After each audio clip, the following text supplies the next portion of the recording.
नमस्कार दोस्तों, आइए सुनते हैं आज की कहानी। मेरी सासू माँ जब देखो मुंह फुलाकर बैठ जाती हैं। शादी के बाद पहली बार मायके में आई तेजस्वी अपनी मम्मी शारदा और पिता सतीश जी के साथ शाम की चाय का लुत्फ उठा रही थी।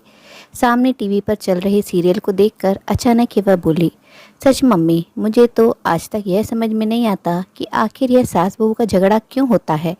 अरे अपने बेटे के लिए हर सास स्वयं ही तो लड़की पसंद करती है, लेकिन जब वही लड़की बहू बनकर घर आ जाती है फिर वह अच्छी नहीं लगती। सभी सासू माँ ऐसी ही होती हैं। क्यों, कुछ हुआ क्या? वहाँ सब कुछ ठीक तो है ना? क्या ठीक और क्या ना ठीक मम्मी, ये टीवी सीरियल में जैसा दिखाते हैं ना, ठीक ही होता है। मेरी सासू माँ जब देखो मुँह फुलाकर बैठ जाती हैं। मैं इनके साथ कुछ समय क्या बिताने की कोशिश भर करूँ, बस उन्हें बर्दाश्त नहीं होता। किसी न किसी बहाने बस सुनाना शुरू कर देती हैं। और एक ये है सीधे साधे, माँ के बहकावे में तुरंत ही आ जाते हैं। तेजस्वी की बात सुनकर सतीश जी ने टीवी की आवाज़ कम करते हुए कहा, तेजस्वी साफ साफ बताओ आखिर बात क्या है। पापा, मेरी सासू माँ मेरी गृहस्थी बसने नहीं दे रही। अब मैं उनके ऑफिस से लौटकर आने पर उन्हें पानी दे देती हूँ तो बस उन्होंने मुंह फुला लिया।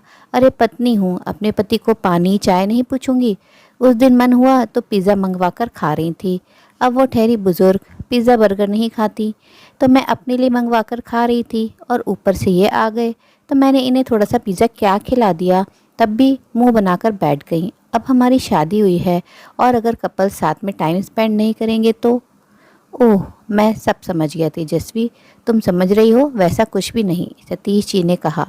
तो शारदा ने उन्हें हैरानी से देखा और पूछा, क्या समझ गए? और वो ठीक ही तो समझ रही है। आखिर समधन जी क्यों दोनों के बीच में घुसने की कोशिश कर रही हैं?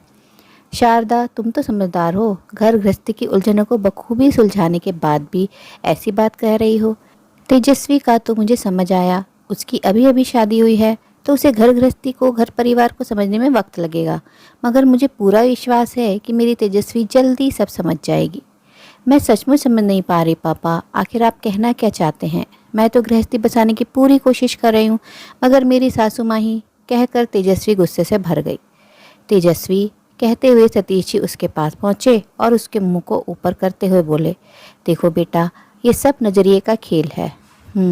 इसे ऐसे समझो मानो एक माली ने एक पौधे की जी जान से देखभाल की और जब वह पौधा एक वृक्ष बन गया और फलने फूलने लगा, तब अचानक एक अनजान नया माली आया और उसने झपट्टा मारकर उस वृक्ष पर अपना कब्जा कर लिया। अब बताओ, भला पुराने माली को यह नए वाले माली कैसे पसंद आ सकता है? सतीश जी की पहली नुमा बात सुनकर तेजस्वी हैरत अंगेज नजरें लिए उनसे बोली, क्या मतलब पापा, मैं समझ नहीं पा रही। मेरी बच्ची, शादी से पहले उस घर परिवार में केवल दामाद जी और उनकी माँ यानी समधन जी ही थे। दोनों एक दूसरे की परेशानी, एक दूसरे की पसंद नापसंद ज़रूरतों का ख्याल रखते थे, मगर अब तुम वहाँ उस परिवार का हिस्सा बन गई हो। ऐसे में एक माँ के द्वारा किए गए अपने बेटे को दुलार की तरह, एक फिक्र की तरह चाय पानी देना भाता होगा। ये स्वाभाविक है और हो सकता है दोनों एक साथ खाते भी हों, मगर बेटा अब तुम उनके बीच में हो।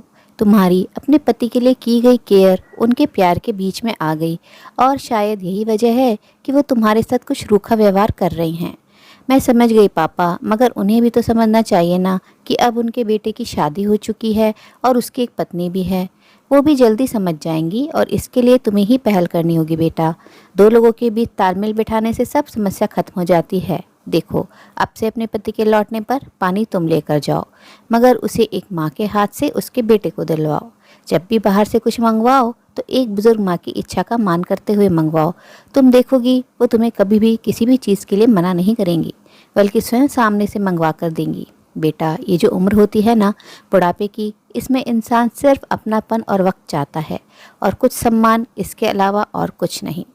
तेजस्वी का चेहरा अब खुशी से खिल उठा था। वापस ससुराल जाकर उसने अपने पिता की बातों पर अमल किया और जल्द ही उसका और उसकी सासू माँ के बीच एक माँ बेटी जैसा रिश्ता बन गया। और कुछ ही दिनों में दोबारा अपने मम्मी पापा से मिलने पर उसने बताया कि अब उसका घर परिवार स्वर्ग से सुंदर बन गया है।